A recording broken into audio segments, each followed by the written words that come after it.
ভারত থেকে স্থলপথে সুতা আমদানিতে নিষেধাজ্ঞা আরোপ করেছে জাতীয় রাজস্ব বোর্ড এনবিআর। স্থলপথ ব্যবহার করে সুতা আমদানি বন্ধে গত মার্চের শেষ দিকে এনবিআরকে চিঠি পাঠিয়ে অনুরোধ জানিয়েছিল বাণিজ্য মন্ত্রণালয়ের Bangladesh trade and tariff commission. সেই চিঠির প্রেক্ষিতে আমদানি নিষিদ্ধ করে এ প্রজ্ঞাপন জারি করেছে।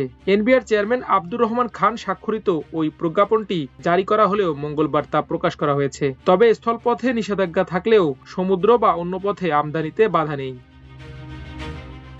কয়েকদিন আগে বাংলাদেশ থেকে তৃতীয় কোনো দেশে পণ্য রপ্তানিতে ট্রান্সশিপমেন্ট সুবিধা বাতিল করে ভারত। এরই মধ্যে স্থলবন্দর দিয়ে সুতা আমদানিতে নিষেধাজ্ঞা দিল বাংলাদেশ। তবে এর সঙ্গে ট্রান্সশিপমেন্ট বাতিলের কোনো সংশ্লিষ্টতা নেই। এ বিষয়ে এনবিআর এর এক ঊর্ধ্বতন কর্মকর্তা বলেন, দেশীয় বস্ত্র কারখানাগুলোকে সুরক্ষা দিতে ট্যারিফ কমিশনের সুপারিশ অনুযায়ী স্থলবন্দর দিয়ে সুতা আমদানি নিষিদ্ধ করা হয়েছে। এনবিআর এর জারি করা প্রজ্ঞাপনের ফলে বেনাপোল, ভোমরা, সোনা মসজিদ, বাংলাবান্ধা ও বুড়িমারি সহ সব স্থলবন্দর দিয়ে এখন থেকে সুতা আমদানি বন্ধ থাকবে।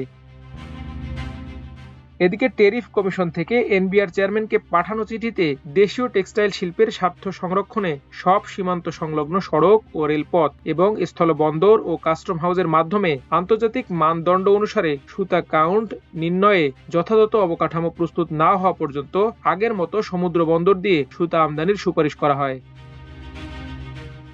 দেশীয় সুতা উৎপাদনকারী কোম্পানিগুলো গত ফেব্রুয়ারি মাসে ভারতীয় স্থলবন্দরের মাধ্যমে সুতা আমদানি নিষিদ্ধের দাবি জানায়। বস্ত্র মালিকদের সংগঠন বাংলাদেশ টেক্সটাইল মিলস অ্যাসোসিয়েশন বিটিএমই এর পক্ষ থেকে বলা হয়, তুলনামূলক কম মূল্যে স্থলপথে ভারত থেকে সুতা আমদানির কারণে দেশীয় উৎপাদন কলগুলোর বিপুল পরিমাণ সুতা অবিকৃত অবস্থায় পড়ে আছে। এ কারণে তারা বড় ধরনের আর্থিক ক্ষতির মুখে পড়েছেন। এছাড়া বন্ডের মাধ্যমে আমদানি করা সুতা খোলা বাজারে বিক্রির অভিযোগ করে বিটিএমইএ।